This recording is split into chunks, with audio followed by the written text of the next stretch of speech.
ಮುಖ್ಯಮಂತ್ರಿ ಸಿದ್ದರಾಮಯ್ಯ ಅವರ ಅಧ್ಯಕ್ಷತೆಯಲ್ಲಿ ಇಂದು ನಡೆದ ಸಚಿವ ಸಂಪುಟ ಸಭೆಯಲ್ಲಿ ಬಸ್ ಪ್ರಯಾಣ ದರ ಪರಿಷ್ಕರಣೆ ಸೇರಿದಂತೆ ಹಲವಾರು ಮಹತ್ವದ ನಿರ್ಣಯಗಳನ್ನು ಕೈಗೊಳ್ಳಲಾಗಿದೆ.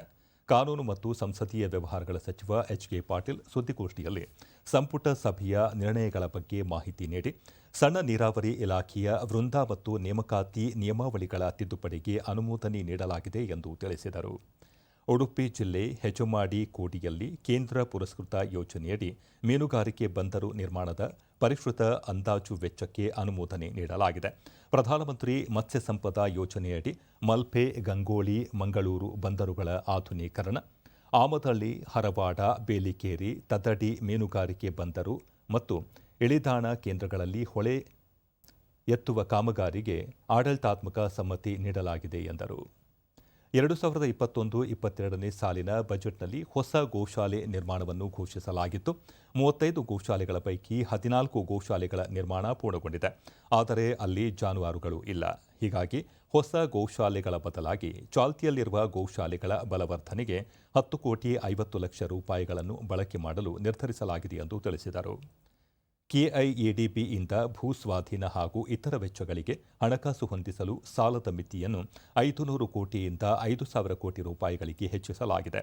ಬಿಬಿಎಂಪಿಯಲ್ಲಿ ವೈಟ್ ಟಾಪಿಂಗ್ ಆಗಿ 2 ಮತ್ತು 6ನೇ ಪ್ಯಾಕೇಜ್ ಕಾಮಗಾರಿಗಳ ಟೆಂಡರ್ ಅನ್ನು ರದ್ದುಗೊಳಿಸಲಾಗಿದೆ.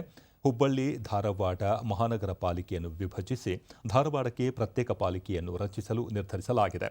ಮೈಸೂರು ಬನ್ನಿಮಂಟಪದಲ್ಲಿ 120 ಕೋಟಿ ರೂಪಾಯಿ ವೆಚ್ಚದಲ್ಲಿ ಅತ್ಯಾಧುನಿಕ ಬಸ್ ನಿಲ್ದಾಣ ನಿರ್ಮಿಸಲು ಆಡಳಿತಾತ್ಮಕ ಅನುಮೋದನೆ ನೀಡಿರುವುದಾಗಿ ತಿಳಿಸಿದರು.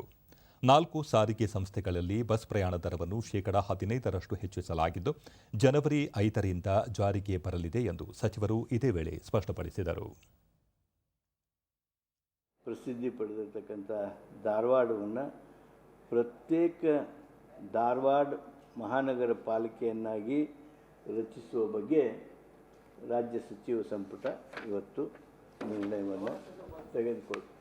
ಮೈಸೂರು ಬನ್ನಿಮಂಟಪದಲ್ಲಿ ಆಧುನಿಕ ಬಸ್ ನಿಲ್ದಾಣವನ್ನು ಒಟ್ಟು 120 ಕೋಟಿಗಳ ಅಂದಾಜು ಮೊತ್ತದಲ್ಲಿ ನಿರ್ಮಿಸಲು ಆಡಳಿತಾತ್ಮಕ ಮಂಜೂರಿಯನ್ನು ಇವತ್ತು ಸಚಿವ ಸಂಪುಟ ನೀಡಿದೆ.